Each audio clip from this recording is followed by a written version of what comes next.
Alright, so there's one more video I wanted to talk about, and that's just equipment for different tanks. Now, this is going to be a tank-to-tank basis to a degree, but I'd like to talk about just some blanket um, equipment that is going to be useful on most of your tanks.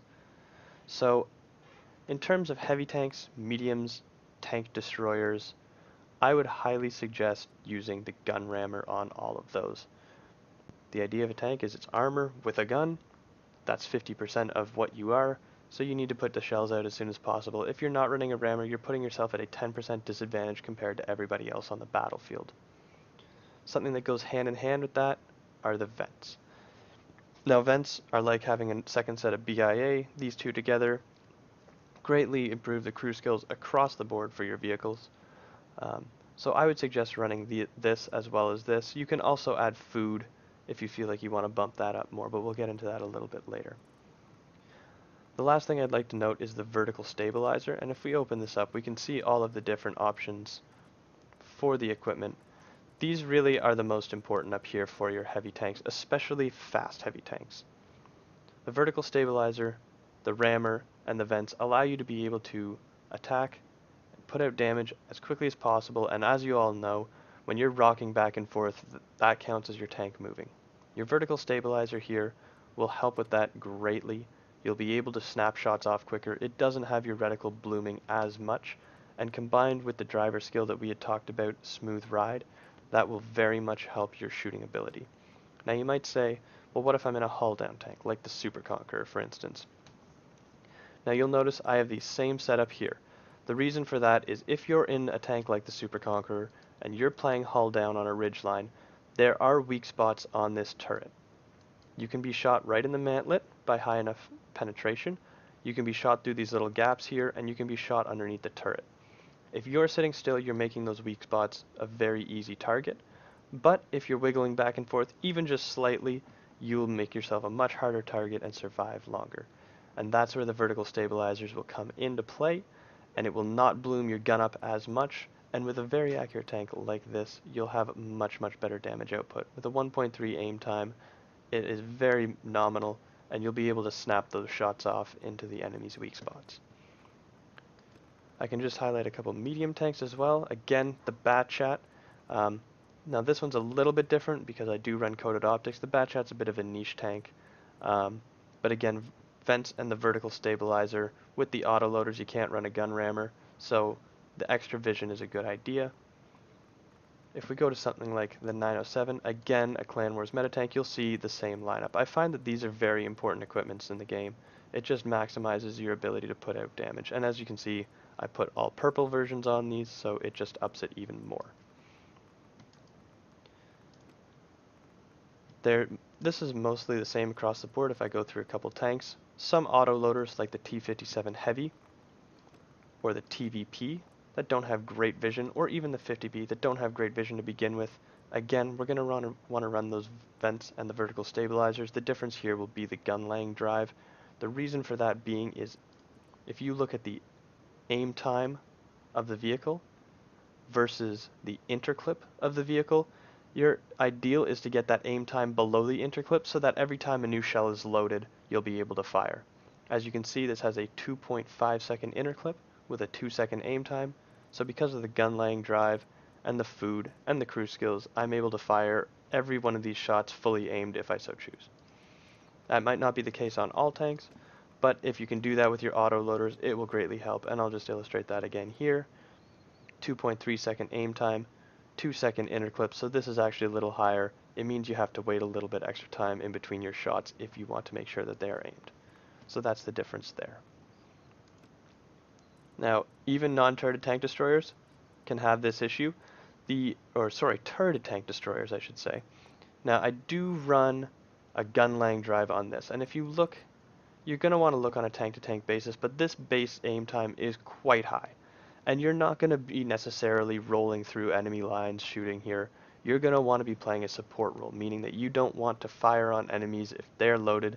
If you poke on them, even though it looks quite armored, the T110E4 and other tanks like it are quite soft armored, so you want to play a support role.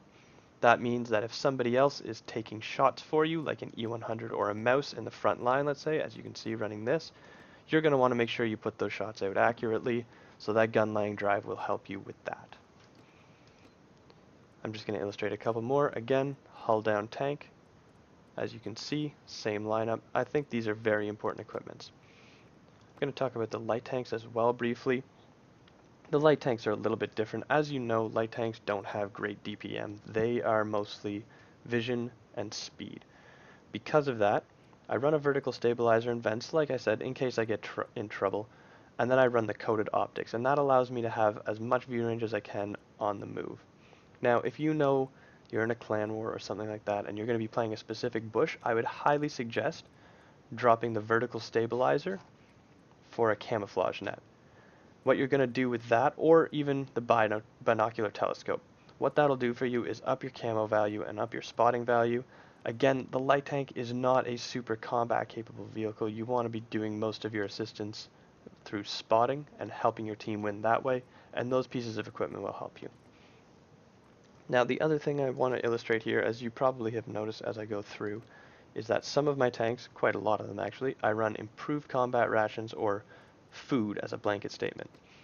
Now, the reason for that is if I'm choosing a tank and I think that there's a very high chance that I will be caught on fire or taking a lot of shots of damage, such as the Super Conqueror or the IS-7 or the 277 or anything that I will be brawling in the middle of enemy heavies with, even the 430U, these are more aggressive tanks. The Mouse, the E4, things such as these, you're going to be taking shots of damage. Dropping a fire extinguisher when you know that you're going to be taking shots of damage and it's kind of okay because that's your role is very dangerous. These things have high enough hit point pools that you can take a shot in the rear of the tank, turn your tank around, and reface them. Now on the other hand, tanks such as the Action 10 or the Batchat or lightly armored tanks like the STB and the Progetto and even the STRV, you'll find that you're going to want to run food, because if you're taking shots in the rear, there's a very, very high chance that you are already dead. So just based on how the tank plays is one way to choose whether or not you want to run food or if you would like to run a fire extinguisher. There's a couple of them here that you'll notice. The Chinese heavy tanks I don't run a fire extinguisher on, and that is just because of the engine fire percent. As you can see, this is the other way. I would suggest 12% or lower. You might be okay to get away without a fire extinguisher. 15% or above, I would 100% recommend the automatic fire extinguisher. The automatic fire extinguisher allows you to have, I believe it's 10%, yeah, 10% fire protection, as you can see there. So that is super helpful on tanks that have a high chance to catch on fire, that are going to be taking shots of damage or get artilleried a lot like the Super Conqueror. The other thing you'll notice is I run all large repair kits and large food.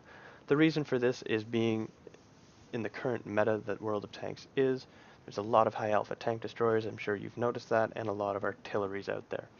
And when they tend to hit you, they tend to knock out more than one thing at a time. Or if you get that nice shot right through the drive wheel that happens to track you and ammo rack you, and you have to make that split-second decision, with the repair kit and the first aid kit being regenerative, as of a couple patches ago, it's more worth it to spend the 20,000 credits and do this to be able to maximize your damage, and in the end, you'll end up making money. If you are going to choose to run a fire extinguisher, you should always run the large fire extinguisher. If you're running the small fire extinguisher, you don't get the 10% fire protection, and you're just going to be using it more often, and you'll actually end up blowing more money using it every game, or every 2 or every 3, than you would spending it 10% less. You'll also burn for less because it automatically kicks off. So that's the basic idea of equipment and stuff like that.